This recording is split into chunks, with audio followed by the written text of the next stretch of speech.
No início do movimento adventista sabatista, muitos indivíduos rejeitaram as visões de Ellen White como falsas e contraditórias.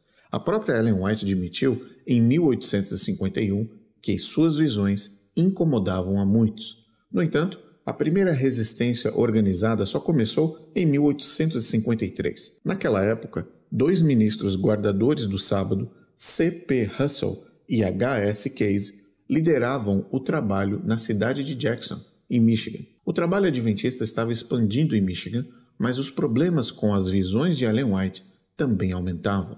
Tudo começou com um incidente pequeno em maio de 1853. Uma senhora adventista sabatista da igreja de Jackson, a irmã Palmer, estava tendo vários problemas com uma vizinha que não era adventista sabatista. Um dia, no calor do momento, ela teria de forma agressiva agido com a vizinha, brigado com ela e chamando a mulher de cadela. A filha do irmão H.S. Case foi testemunha da briga e relatou o incidente ao seu pai, o ancião H.S. Case, dizendo que a senhora Palmer de fato havia xingado a vizinha de cadela. Os ministros acusaram a senhora Palmer na igreja do erro que ela supostamente havia cometido e pediram que ela se explicasse.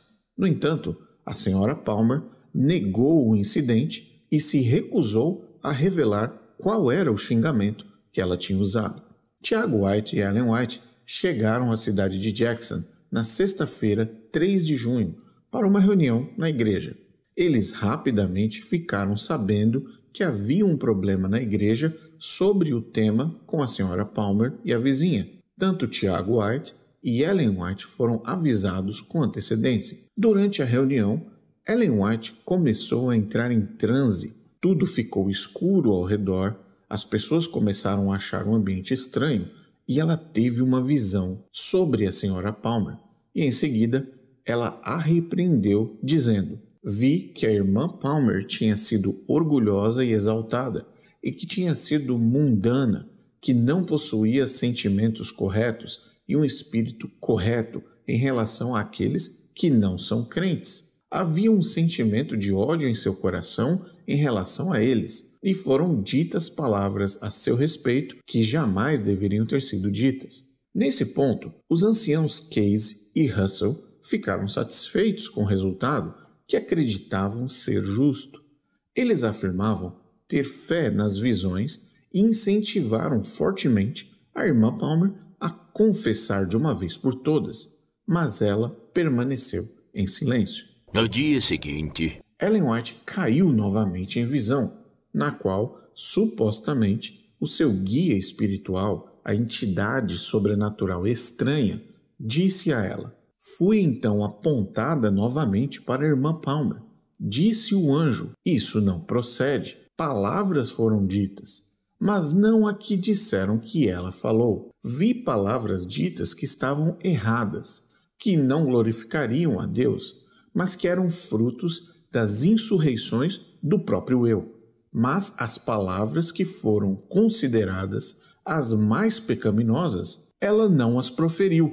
Ela prosseguiu dizendo que havia problemas entre a família Case e a família Palmer antes desse incidente e que os anciãos Case e Russell usaram de mau julgamento ao acreditar no testemunho da filha do ancião Case. Naquele momento, a irmã Palmer finalmente confessou, mas insistiu que a palavra que ela usou foi bruxa.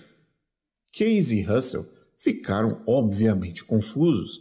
Eles pensaram que tinham lidado com a questão de forma apropriada e ficaram surpresos com a repreensão de Ellen White contra eles. Para eles, ambos anciãos, parecia que Ellen White havia mudado sua história após saber mais sobre o assunto com informações dadas pelos integrantes da família da irmã Palmer. O irmão Case e o irmão Russell começaram a perceber que as visões eram contraditórias e estavam sendo manipuladas. O irmão Case foi mais tarde removido da igreja por causa de suas dúvidas em relação à veracidade das visões de Ellen White. A filha do irmão Case, Savila, que havia testemunhado a cena, ficou devastada ao ser chamada de mentirosa por alguém que ela acreditava ser uma profetisa. Meses depois, encontrou coragem para falar sobre o período de depressão que enfrentou. Ela concluiu seu testemunho sobre sua devastação, insistindo que as visões de Ellen White eram falsas e que ela ouviu a irmã Palmer dizer a palavra cadela. Pouco tempo depois, o irmão Russell e o irmão Casey formaram um grupo de guardadores do sábado que usava apenas e tão somente a Bíblia como regra de fé e prática, sem as visões de Ellen White e sem o controle administrativo de Tiago White. Eles deram o nome de Movimento dos Mensageiros e começaram a publicar um jornal chamado Mensageiro da Verdade. O jornal foi enviado para muitos adventistas da região. Em suas páginas, os autores defendiam a Bíblia como sendo a única regra de fé e alertavam contra serem enganados por falsas visões e enganos vindos de Ellen White e a tal entidade espiritual estranha que acompanhava Ellen White e que ela chamava de anjo.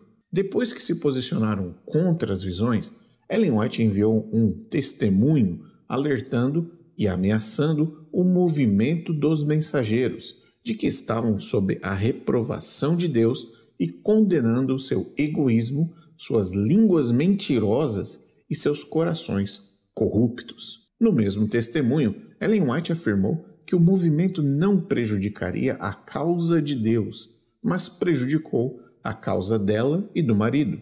O movimento ajudou a solidificar a crença de muitos adventistas de que as visões de Ellen White, de fato, eram falsas.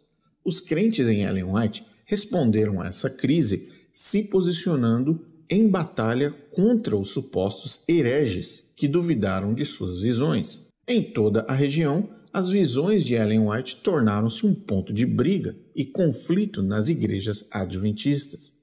Muitos decidiram se posicionar contra as visões de Ellen White e permanecer apenas com a Bíblia. Essas pessoas foram imediatamente excluídos da igreja. À medida que as visões tornaram-se um teste de fé, as linhas da batalha foram traçadas entre aqueles que acreditavam nas visões e aqueles que queriam apenas e unicamente a Bíblia. Em uma reunião do Movimento dos Mensageiros, em Franciscoville, em outubro de 1854, o prédio estava lotado. Um número de adventistas expressou sua determinação de deixar de lado as visões e, no futuro, tomar apenas a Bíblia como sua única regra de fé e prática. Pelo menos 30 das 45 pessoas presentes deixaram a conferência sem nenhuma confiança nas visões. Muitas cartas chegaram ao Mensageiro da Verdade, agradecendo por terem tido coragem de revelar a verdade sobre as falsas visões e muitos outros casos de conflitos com a Bíblia, falsas profecias e heresias. Apenas alguns dos comentários enviados pelos leitores do jornal O Mensageiro da Verdade. Hanson Hicks disse: "É autoevidente para qualquer mente imparcial que as visões dela não são de Deus, pois são confusas, algo que certamente Deus não é o autor." George Cottrell: "Existem muitas coisas nas visões que não consigo reconciliar com a palavra de Deus." Vestus Chapin disse: "Não temos confiança nas visões de Ellen White, nem nunca tivemos, desde quando apresentaram ela a todos aqui." Solomon Myers: "Nunca tivemos muita fé nas visões da irmã White, mas supomos que poderiam ser alucinações mentais." T. E. Giddens: "Vejo que você tem alguma experiência na influência desoladora que as visões causaram. Você não está sozinho. Vimos o efeito terrível que elas produziram no grupo da região ao norte de nós. Mas graças a Deus, a igreja de Plum River se libertou do jugo da servidão a ela e adotou a palavra como nossa única regra de fé e prática." John Hardy disse o seguinte: "Que há confusão contida nas visões. É certo, qualquer um pode ver isso."